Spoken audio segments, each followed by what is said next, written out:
On a vu que quand on applique une hausse puis une baisse de 50%, on ne retombe pas sur nos pieds.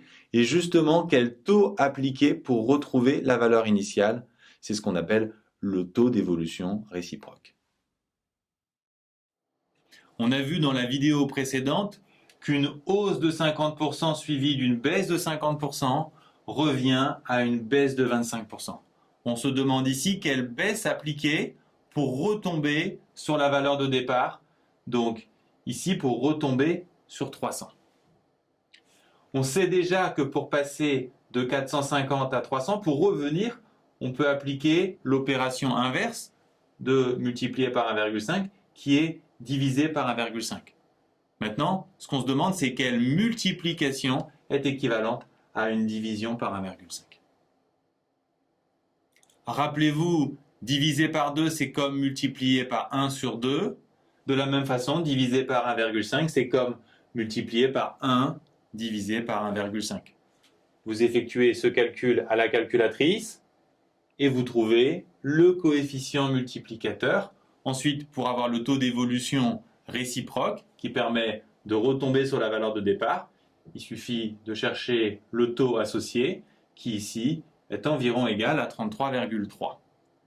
Si vous avez des difficultés avec la traduction, vous pouvez aussi travailler avec la fin de votre schéma en appliquant la formule du taux d'évolution, valeur finale moins valeur initiale sur valeur initiale. Et en multipliant par 100, vous obtenez directement le taux d'évolution réciproque. Quel est le taux d'évolution réciproque d'une hausse de 20%? On sait que l'inverse d'une multiplication par 1,2, c'est une division par 1,2. Pour avoir le coefficient multiplicateur, on rajoute tout simplement une multiplication par 1, on effectue, et à partir du coefficient multiplicateur, on obtient le taux d'évolution ici, moins 16,7. Vous avez remarqué que le 300 n'est pas intervenu du tout dans les explications. C'est tout simplement parce que le taux d'évolution réciproque dépend uniquement du taux d'évolution de départ. Quel est le taux d'évolution réciproque de plus 5%? On divise par 1,05, on multiplie par 1, on effectue, et ensuite on cherche le taux d'évolution, ici, moins 4,8%. De même, pour une baisse, le contraire de multiplier par 0,7, c'est diviser par 0,7.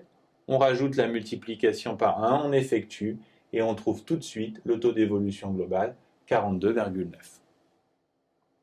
Dernier exemple, quel est le taux d'évolution réciproque d'une baisse de 2%?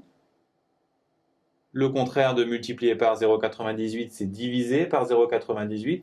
On multiplie par 1, on effectue, et on s'aperçoit qu'on trouve à très peu de choses près une augmentation de 2%. Et vous pouvez retenir que pour des hausses ou des baisses de moins de 2%, le taux d'évolution réciproque est l'opposé, c'est-à-dire le contraire d'une baisse de 1%, c'est environ une hausse de 1% et inversement.